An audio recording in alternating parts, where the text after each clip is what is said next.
इथे मी 1 कप साबुदाणा घेतलाय, तो आपण आधी मिक्सरला बारीक करून घेऊया। चांगला बारीक करून घेतलाय। आता आपण बाउलमध्ये काढून घेऊया। इथे मी एक रताळ घेतलंय मोठं, उकडून घेतलेलं आहे, ते सोलून घेतलंय उकडून, पण ह्याच्यामध्ये किसून घेऊया। तुम्ही रताळ नसेल बटाटा घातलात तरी चालेल। चवीनुसार मीठ घालूया त्याच्यात। मिरची, आलं आणि कोथिंबीरची पेस्ट करून घेतली, ती आपण त्यात थोडी घालूया। अर्धा चमचा जिरं घालूया। अर्धा चमचा लाल तिखट आणि 1 लिंबाचा रस ह्यात टाकलेला आहे। तर आपण सगळं व्यवस्थित मिक्स करून घेऊया। पीठ आपलं सुकं आहे, थोडं आपण पाणी घालूया त्याच्यात, थोडं थोडं घालून घ्यायचं।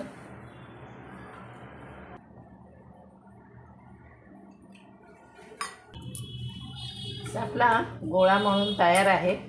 आता हे आपण एक 10-15 मिनटं असंच झाकून ठेवूया, म्हणजे साबुदाणा थोडा आपला फुलेल त्याच्यामध्ये। मग आपण पुढची प्रोसेस बघूया।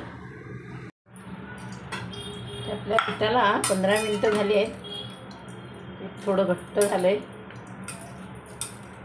आपण त्यातला एक गोळा काढून घेऊया आणि बाकीचं पीठ तसंच झाकून ठेवूया। ते मी पोलपाट घेतला आहे, पोलपाटावरती एक प्लास्टिकचं शीट टाकलं आहे। पीठ व्यवस्थित असं मळून घ्यायचं।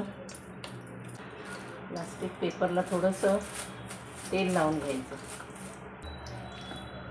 पुन्हा त्याच्यावर थोडं तेल लावून प्लास्टिकचा पेपर टाकायचा आणि थोडंसं जाडसर असं लाटून घ्यायचं।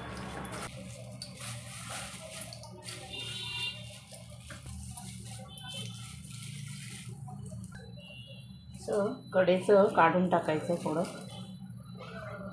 आणि याचे असे लांबट तुकडे करून घ्यायचे।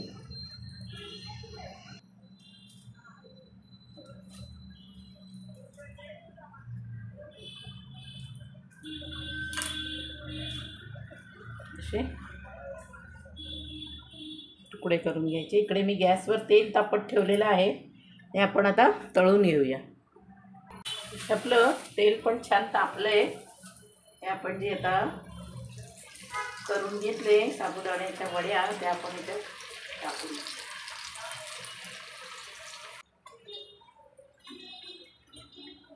असे आपले साबुदाणा फ्रेंच फ्राईज तयार झालेले आहेत, मस्त एकदम कुरकुरीत। आपण ते आता काढून घेऊया। अशीच आपण सगळे तळून घेऊया।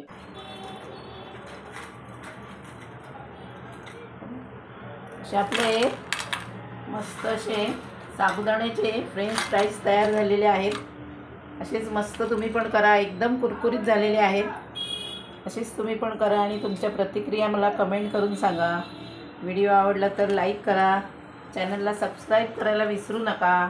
पुन्हा भेटूया अशा छान आणि सोप्या रेसिपीसोबत। तोपर्यंत बाय बाय।